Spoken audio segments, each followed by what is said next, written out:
કેમ છો વિદ્યાર્થી મિત્રો? હું કરણ કાયસ્થ, આર્યન નાયક હાઈસ્કૂલ સરીખુરદ, ધોરણ 12 સાયન્સ રસાયણ વિજ્ઞાન, ચેપ્ટર નંબર 4 રાસાયણિક ગતિકી, લેક્ચર નંબર 13. 12 લેક્ચર આપણે ઓલરેડી આ ચેપ્ટરના મૂકી દીધેલા છે YouTube પર, એને વ્યવસ્થિત સ્ટડી કરજો, બરાબર? આ લેક્ચરમાં પર્ટિક્યુલર આપણે એક મોસ્ટ આઈએમપી થિયરી ભણવાના છે અને એનું નામ છે સંઘાત સિદ્ધાંત અથવા તો અથડામણનો સિદ્ધાંત, બરાબર? ચલો પહેલા તો હેડિંગ આપી દો. સંઘાત સિદ્ધાંત અથવા તો સંઘાતને સાદી ભાષામાં કહીએ તો અથડામણ. શું કહેવાય? અથડામણ સિદ્ધાંત. સંઘાતનો સિદ્ધાંત અથવા તો અથડામણનો સિદ્ધાંત. અને આ કયા વૈજ્ઞાનિકે આપ્યું હતું? તો ટોટ્રઝ અને લુઈસ. કોણે? તો ટોટ્રઝ અને લુઈસ નામના વૈજ્ઞાનિકે આ સિદ્ધાંત આપ્યો હતો, બરાબર? ચલો પહેલા આટલું તમે હેડિંગ આપી દો, સાથે મારી સાથે લખતા જાઓ અને સમજતા જાઓ તો તમારી નોટ પણ બની જાય અને તમે ક્લિયર પણ થઈ જાય. ઓકે, ચાલો. તો સંઘાતનો સિદ્ધાંત શું કહેવા માંગે છે? તો સંઘાતના સિદ્ધાંત પ્રમાણે પ્રક્રિયકના અણુઓને સખત ગોળા તરીકે વિચારવામાં આવે. ધારો કે આ બે પ્રક્રિયકના અણુઓ છે, તો આ પ્રક્રિયકના અણુઓને સખત ગોળા તરીકે વિચારવામાં આવ્યા, બરાબર? એટલે શું કહેવાય કે સંઘાતના સિદ્ધાંત પ્રમાણે જે પ્રક્રિયકના અણુઓ છે એને સખત ગોળા તરીકે વિચારવામાં આવ્યા છે. અને આ જે પ્રક્રિયકના અણુઓ છે તેઓ વચ્ચે અથડામણ એટલે કે સંઘાત થવો જરૂરી છે, તો જ પ્રક્રિયા પરિણમે, એવો આ સિદ્ધાંત કહે છે, બરાબર? ચાલો, તો શું કહેવા માંગે કે આ સિદ્ધાંત પ્રમાણે, સાથે લખતા જજો તમે, આ સિદ્ધાંત પ્રમાણે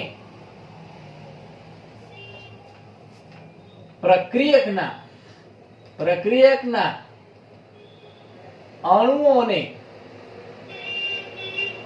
સખત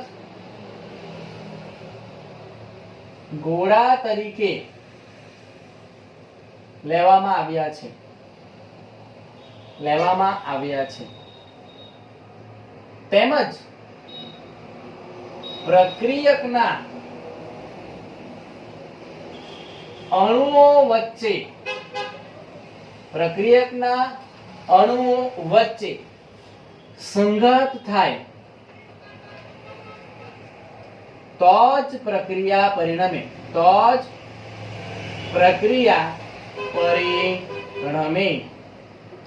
ક્લિયર થાય છે કે શું કહે છે? પ્રક્રિયકના અણુઓને એક ગોળા તરીકે વિચારી લીધા અને તેઓ વચ્ચે જો અથડામણ થશે, આ પ્રક્રિયકના અણુ જો અથડામણ થાય તો જ પ્રક્રિયા થાય, તો જ નિપજ મળે, એવું કહેવા માંગે છે, બરાબર?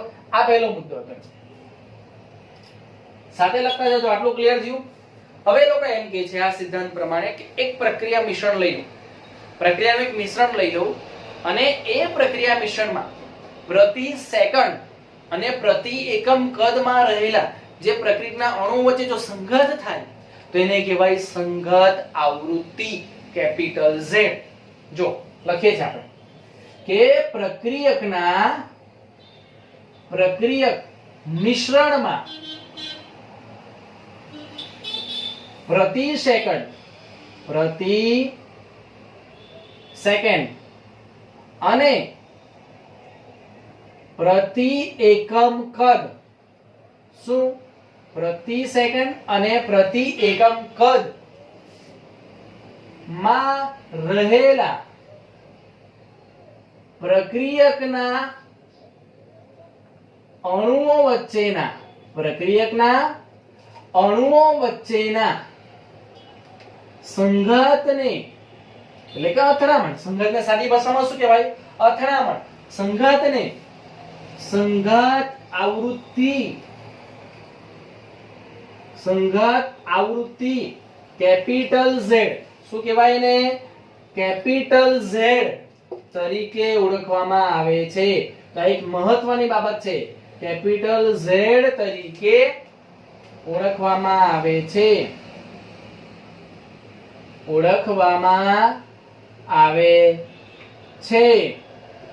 ક્લિયર થાય છે હું શું કહેવા માંગુ છું?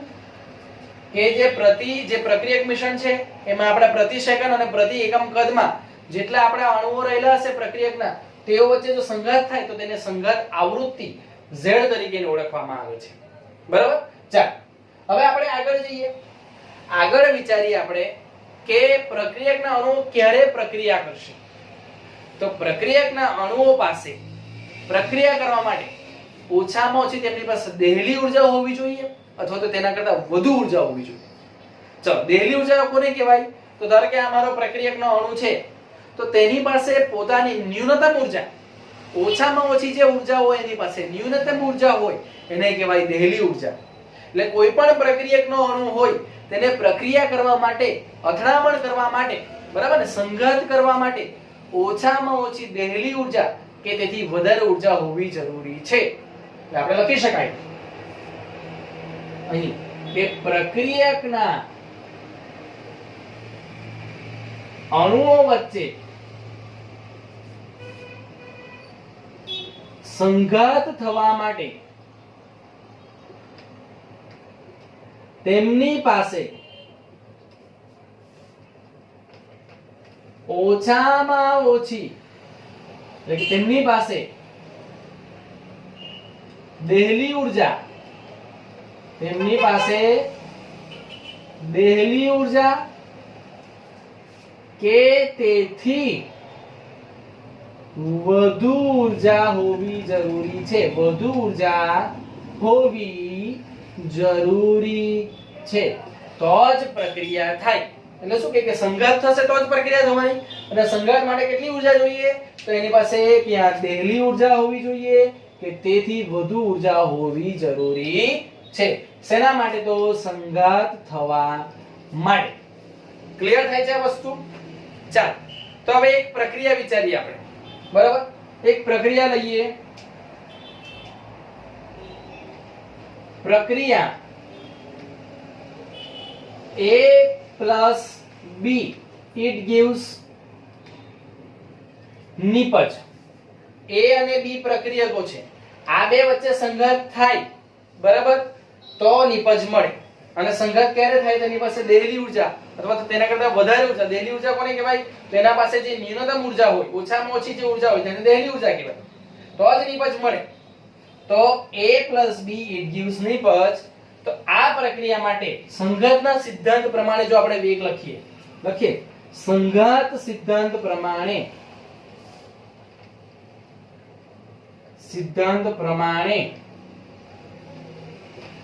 જો વેગ લખીએ તો વેગ બરાબર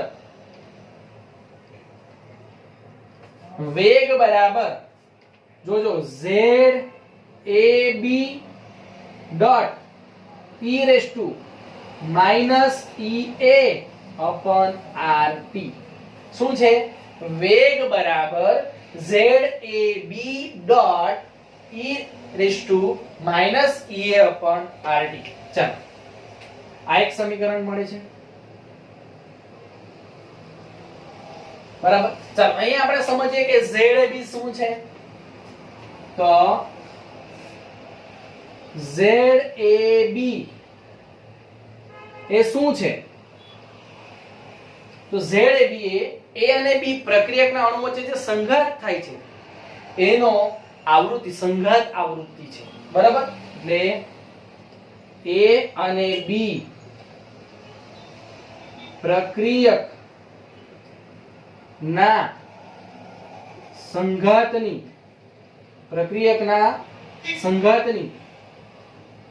સંઘાત આવૃત્તિ છે.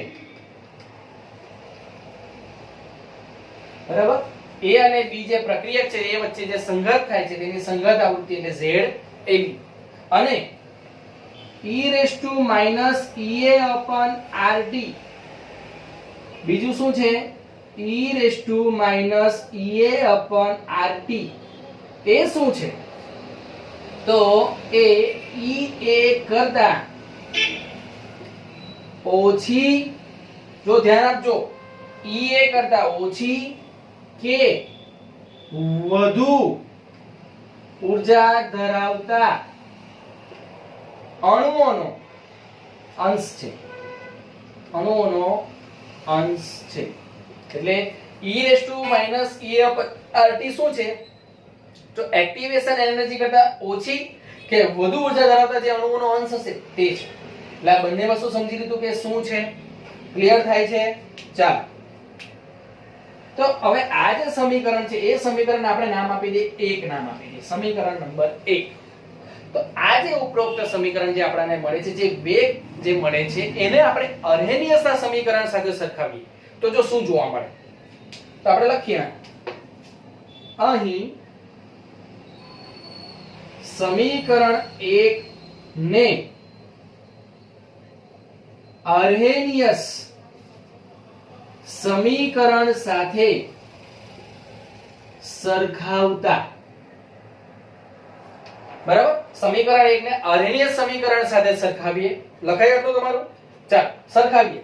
તો અર્હેનિયસ સમીકરણ કેવું છે? k બરાબર a.e raise to minus ea upon rt. આપણને ખબર છે શું છે Arrhenius, k is equal to a.e raise to minus ea upon rt. તો તમે જોઈ શકો છો કે આને સમીકરણ નંબર 2 આપી દો તો અર્હેનિયસના સમીકરણનો જે a છે, બરાબર, જે અર્હેનિયસનો જે આપણો અવયવ છે, બરાબર, તે zab સાથે કોઈક સંબંધ ધરાવે છે. તો આપણે લખી શકાય કે અહીં અર્હેનિયસ સમીકરણનો a અને zab વચ્ચે a અને zab એકબીજા સાથે સંબંધિત છે. આપણે એવો શબ્દ લખી દઈએ, એકબીજા સાથે સંબંધિત છે. ક્લિયર થાય છે શું કહેવા માંગુ છું? કે આ જે a છે અને આ જે zab છે એ એકબીજા સાથે સંબંધિત હશે. આ બેને કમ્પેરિઝન કરી દીધી આપણે. ચાલો આ વસ્તુ સમજાવી છે ટોટરસ અને લુઈસ. હવે શું કહે છે લોકો? હવે ટોટરસ અને લુઈસ એમ કહે છે કે આપણે જે પ્રક્રિયા કરીએ છીએ ને તે સાદા પરમાણુ વાળા સ્પીસીસ હોય, જે સાદા પરમાણુ વાળા સ્પીસીસ એટલે કે પદાર્થ લઈએ તો તે લોકો જે પ્રક્રિયા આપે છે, તે લોકોનો જે વેગ છે, જે વેગ અચળાંક છે એ આપણે સરળતાથી સમજી શકાય.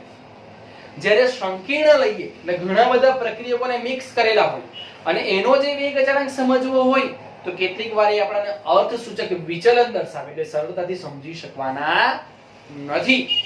બરાબર? તો આ વસ્તુ કહે છે તો આપણે લખીએ કે પ્રક્રિયામાં આ સિદ્ધાંત પ્રમાણે સાદા પરમાણુવીય સ્પીસીસ, સાદા પરમાણુ ધરાવતા સ્પીસીસ એવું લખે, સાદા પરમાણુ સ્પીસીસ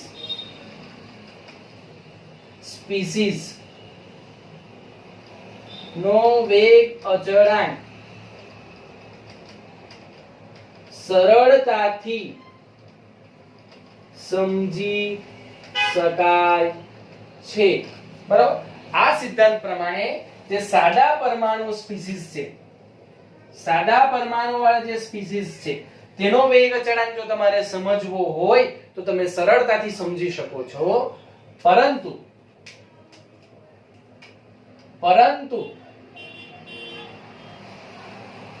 સંકીર્ણ ના વેગ અચળાંક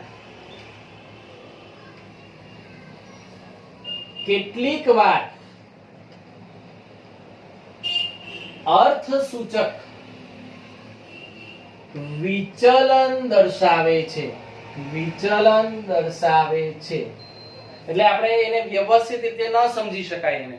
બરાબર? એટલે એ શું કહેવા માંગે છે કે બધી જ વખતે અથડામણ થાય ને નિપજ બને એ જરૂરી નથી. એટલે આપણે લખી શકીએ કે બધા જ સંઘાત વખતે, કારણ કે બધા જ સંઘાત વખતે નિપજ મળતી નથી. એટલે એવું જરૂરી નથી કે અથડામણ થાય પ્રક્રિયક વચ્ચે એટલે નિપજ મળે છે, એવું જરૂર નથી. સંકીર્ણ હોય, ઘણા બધા પ્રક્રિયકો મિક્સ થાય અને અથડામણ થઈ તો નિપજ ન પણ મળે. આ વસ્તુ કહેવા માંગે છે. બરાબર? ચાલો હવે હજુ આપણે ડિટેલમાં સમજીએ. તો પ્રક્રિયકના અણુઓ છે તો તેના વચ્ચે પ્રક્રિયા થાય છે ખૂબ સારી રીતે, ખૂબ સારી ગતિ ઉર્જા હોય છે, ખૂબ સારી અથડામણ હોય છે. પણ ત્રીજી વસ્તુ યોગ્ય દિક વિન્યાસ, યોગ્ય દિશા પણ હોવી જોઈએ પ્રક્રિયકના અણુઓ સાથે. આપણા નિપજ જે પ્રક્રિયકના જે બે અણુઓ હોય છે એ જોડાવા માટે યોગ્ય દિશા હોવી જોઈએ તો જ નિપજ મળે. જો યોગ્ય દિક વિન્યાસ ન હોય તો નિપજ ન મળે. જો યોગ્ય દિક વિન્યાસ હોય તો શું થાય, એક સાઈડથી પ્રક્રિયક જે આપણે બીજો પ્રક્રિયક હોય A અને B હોય તો જોડાશે અને એક સાઈડથી છૂટો પડશે. એટલે એક સાઈડથી નિપજનો અણુ આપણે જોડાય, નિપજ બને, અને એક સાઈડ આપણો પ્રક્રિયકનો અણુ છૂટો પડે. તો શું થાય કે આપણે લખી શકાય અહીં કે પ્રક્રિયા આ સિદ્ધાંત પ્રમાણે, આપણે એવું લખીએ, આ સિદ્ધાંત પ્રમાણે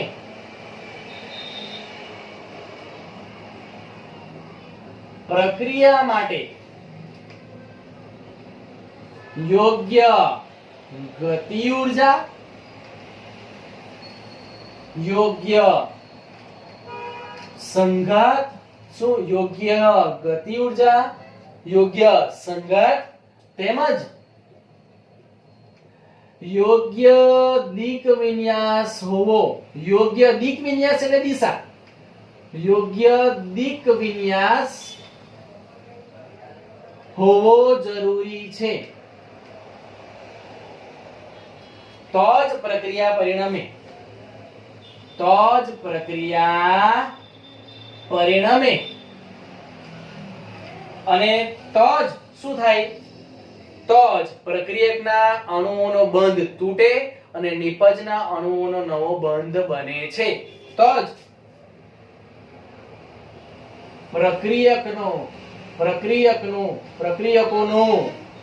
બંધ તૂટશે અને નિપજનો નવો બંધ બનશે. બરાબર, આ એક કોન્સેપ્ટ છે કે ભાઈ તો જ પ્રક્રિયકનો જે અણુ છે તેમાંથી બંધ તૂટવાનો અને ત્યાં નિપજનો જોડાવાનો. તો આની માટે આપણી પાસે એક ઉદાહરણ છે. જો ઉદાહરણ લઈએ, ઉદાહરણ આપણી પાસે કયું છે તો CH3Br plus OH minus, it gives શું થાય CH3OH plus Br minus. આ રીતે આપણને આલ્કોહોલ મળે છે. તો એના માટે કઈ રીતે પ્રક્રિયા થાય એ જોઈએ. તો આપણી પાસે આ રીતે રિએક્શન છે. C આ રીતે H જોડાયેલા છે એની સાથે, આ રીતે, અને આ રીતે Br માઈનસ જોડાયો છે એની સાથે, વત્તા OH માઈનસ. આ પ્રક્રિયક છે આપણા. બરાબર, હવે રિએક્શન કઈ રીતે થશે તે જોજો. રિએક્શનમાં બે કન્ડિશન જોવા મળે છે આપણને. કેટલી કન્ડિશન? બે કન્ડિશન છે. આ પહેલી કન્ડિશન અને આ બીજી કન્ડિશન. તો પહેલી કન્ડિશનમાં શું થાય છે કે આ રીતે જ હોય છે. આ રીતે હાઇડ્રોજન છે, આ રીતે Br માઈનસ છે અને આ રીતે પ્લસ આપણો OH માઈનસ છે. તો હવે જો તમે આમાં કે Br માઈનસ અને OH માઈનસ બંને વચ્ચે તો શું થવાનું? અપાકર્ષણ થવાનું. માઈનસ માઈનસ નેગેટિવ નેગેટિવ તો કેવી રીતે જોડાવાનું? અપાકર્ષણ. અને બીજી વસ્તુ કે Br અહીંયા લાગેલો છે તો OH કઈ રીતે જોડાવાનો? યોગ્ય દિક વિન્યાસ નથી એટલે આપણે અહીં લખી શકાય એકમાં યોગ્ય દિક વિન્યાસ નથી. એકની અંદર તમે જોઈ શકો છો. ચલો બીજાને સમજીએ આપણે. તો બેમાં શું હોય છે કે આપણે આ રીતે પ્રક્રિયા કરીએ. ધારો કે વિચારો કે OH માઈનસ, બરાબર, આપણી પાસે શું છે OH માઈનસ વત્તા આપણે આ રીતે કઈક રિએક્શન કરીએ. C અહીંયા Br માઈનસ, અહીંયા H અને H. તો જો OH માઈનસ જોડાવા માટે આ જગ્યા છે. બરાબર, જો આ આપણો શું છે તો C છે તે આપણી પાસે પ્લસ છે અને OH માઈનસ નેગેટિવ. આપણને ખબર છે કે Br તૂટી જાય તો C ઉપર પ્લસ ચાર્જ આવે, પ્લસ ડેલ્ટા આવે, અને અહીંયા છે માઈનસ ડેલ્ટા. એ આપણે જાણીએ છીએ. બરાબર, અહીંયા કયો તો Br છૂટો પડશે OH જોડાશે. જો અહીંયા તો એવી શક્યતા જ નથી, પણ બીજામાં શું થાય કે આ દિશામાંથી યોગ્ય દિક વિન્યાસમાંથી જાય તો આ પ્રક્રિયકનો બંધ જે છે, પ્રક્રિયકના અણુનો બંધ છે, પ્રક્રિયકનો બંધ તૂટશે અને નિપજનો નવો બંધ છે તે બંધ છે, અને નવો બંધ છે તો અહીંયા OH માઈનસ જોડાય. તો અહીંયા યોગ્ય દિક વિન્યાસ છે, તો યોગ્ય દિશા હોવી જરૂરી છે. યોગ્ય દિશા નહીં હોય તો નિપજ નહીં મળે. અહીંયા નિપજ મળશે તો નિપજ કઈ મળે? તો આપણા નિપજ મળશે કઈ? તો જો આ રીતે નિપજ મળે CH3OH પ્લસ Br માઈનસ. આ રીતે નિપજ મળે છે. ક્લિયર થાય છે શું કહેવા માંગુ? કે આ જે છે આ તૂટવાનું, એટલે આ છે તે માઈનસ ડેલ્ટા ચાર્જ ધરાવે છે અને આ છે તે પ્લસ ડેલ્ટા ચાર્જ ધરાવે. આ બંધ તૂટે છે અને આ નવો બંધ બનશે. બરાબર? આપણે આને જો ઇન્ટરમીડિયેટ કહી શકાય કે આવું કંઈક જોવા મળે. આ રીતે આનો બંધ બનશે અહીં, આ રીતે જોડાવાનું અને આ બંધ છે તે તૂટવાનું. આ પ્લસ ડેલ્ટા આપણો કોણ છે? કાર્બન અને OH માઈનસ ડેલ્ટા ધરાવે. અને નેગેટિવ અને પોઝિટિવ એકબીજા પાસે આકર્ષણ ધરાવવાના. તો આ રીતે તમને નિપજ મળે છે. જો CH3OH પ્લસ Br માઈનસ. તો યોગ્ય દિક વિન્યાસ હોવો જરૂરી છે. તો આપણે અહીંયા લખીએ બીજામાં કે યોગ્ય દિક વિન્યાસ ધરાવે છે, નિપજ મળે છે. યોગ્ય દિક વિન્યાસ છે તેથી નિપજ મળે છે. ક્લિયર થાય છે? ચાલો હવે આ વસ્તુ વિચારવા માટે કે આવું થવું જોઈએ, આવું થશે અંદર, તેના માટે સંભાવના, આપણે સંભાવના દર્શાવીએ છીએ. એટલે આ વસ્તુ દર્શાવવા માટે પ્રક્રિયામાં એક ફેક્ટર મૂકવો પડે, સંભાવનાનો ફેક્ટર, પ્રોબેબિલિટી ફેક્ટર, સંભાવના અવયવ. બરાબર? તો અંતિમ મુદ્દો આનો કે પ્રક્રિયા પરિણમવા માટે સંભાવના અવયવ એટલે કે પ્રોબેબિલિટી ફેક્ટર કેપિટલ P દર્શાવવો પડે. બરાબર? અને કઈ રીતે દર્શાવી શકાય? તો સમીકરણ 1 પરથી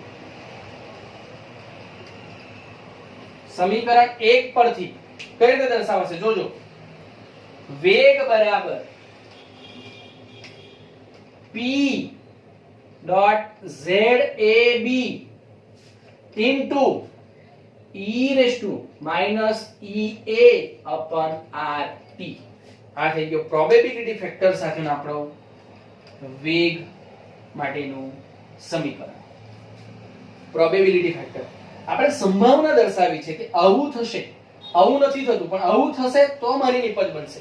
આવું થશે સંભાવના દર્શાવી. આપણે કોઈ પણ રિએક્શન કરીએ તો આપણે વિચારીએ કે આવું થવું છે, આવું કંઈક જોડીશું તો આવું કંઈક બનશે. ધેટ મીન્સ કે સંભાવના. તો પ્રોબેબિલિટી ફેક્ટર કેપિટલ P, આપણે કેપિટલ P દર્શાવ્યું છે. તો આ શું થયું કે સંઘર્ષ દ્વારા પ્રક્રિયા કઈ રીતે થાય એ સમજીએ. જો બહુ સાદી રીતે તમને સમજાવવાની કોશિશ કરું કે પ્રક્રિયકના અણુઓ હોય અને જો મારે પ્રક્રિયા કરવી હોય તો એ બે વચ્ચે સંઘાત અથડામણ થવી જરૂરી છે. અને એ સંઘાત આવૃત્તિ આપણે જે સમજીએ કોને કહેવાય? તો એક પ્રક્રિયા મિશ્રણ છે, એમાં આપણા જે પ્રક્રિયકના અણુઓ છે તો પ્રતિ સેકન્ડ અને પ્રતિ એકમ કદે જેટલા સંઘાત અથડામણ કરે એને સંઘાત આવૃત્તિ કહેવાય. બરાબર? હવે સંઘાત થવા માટે પણ એ લોકો પાસે એનર્જી હોવી જોઈએ.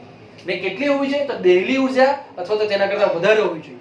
દહેલી ઉર્જા કોને કહેવાય? તો ન્યૂનતમ એનર્જી, ઓછામાં ઓછી પોતાની એનર્જી હોય એને કહેવાય દહેલી ઉર્જા, અથવા તો તેના કરતા વધારે ઉર્જા હોવી જોઈએ તો જ તમે સંઘાત કરી શકો. અને સંઘાત નિયમ પ્રમાણે આપણે વેગ બરાબર ZAB dot e raise to minus EA upon RT. તે ZAB શું છે? તો A અને B વચ્ચે જે અથડામણ થાય છે તેનો સંઘાત આવૃત્તિ છે. અને e raise to minus EA upon RT શું છે? તો EA કરતા, એક્ટિવેશન એનર્જી કરતા ઓછી કે વધુ ઉર્જા જે ધરાવતા આપણા અણુઓનો જે અંશ છે એ ધરાવે છે. અને આને આપણે અરેનિયસ સાથે સરખાવ્યું તો A અને ZAB વચ્ચે કંઈક સંબંધ છે, એકબીજા સાથે સંબંધિત છે. એના પરથી એમ કે આ સિદ્ધાંત પ્રમાણે જે સાદા પરમાણુવાળા જે સ્પીસીસ હશે, જે સાદા પરમાણુવાળા જે પદાર્થો હશે એનો વેગ અચળાંક આપણે સરળતાથી સમજી શકીશું. પણ જ્યારે આપણે સંકીર્ણ લઈએ, કોણ લઈએ? સંકીર્ણ, એના વેગ અચળાંક કેટલીકવાર અર્ધસૂચક વિચલન દર્શાવે છે. અને કારણ શું? તો સંઘાત વખતે બધા જ સંઘાત વખતે નિપજ મળતી નથી. જરૂર નથી કે બધા સંઘાત થઈને નિપજ મળે. ક્લિયર થાય છે? ચલો ત્યાર પછી આપણે કીધું કે યોગ્ય ઉર્જા છે આપણી પાસે, ગતિ ઉર્જા આવી ગઈ આપણી પાસે.